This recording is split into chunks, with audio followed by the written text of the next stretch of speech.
This week we find ourselves in chapter 5, and Peter writes, "Be shepherds of God's flock."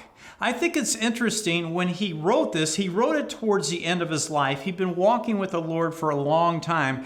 Peter actually wrote this, that you're being careful and guarding the flock and taking care of the flock. As we look at Peter, when he started out, when he met the Lord, let's say he was not a rock.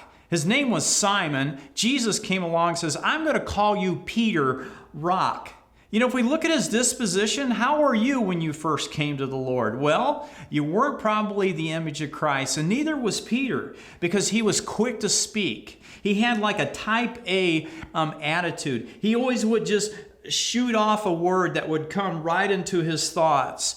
Sometimes he would rebuke Jesus' disciples out of nowhere. Once he tried to correct Jesus, and so he was quick to speak. He was also quick to act. He was a man of action. He was bold. He was impulsive, and that got him in trouble. He tried to defend Jesus. He's the guy that tried to cut off the Roman soldier's ears. So he was quick to act. But he loved Jesus, and Jesus saw something in him. And I want to say Jesus finds something in you.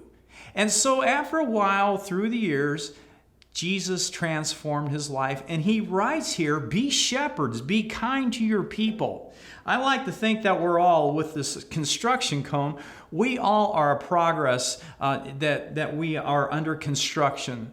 So this week, remember that God isn't finished with you yet. You're a construction project, just like Peter was. And you keep faithful, and you keep praying every morning, more of you, less of me. Fill me with your Spirit.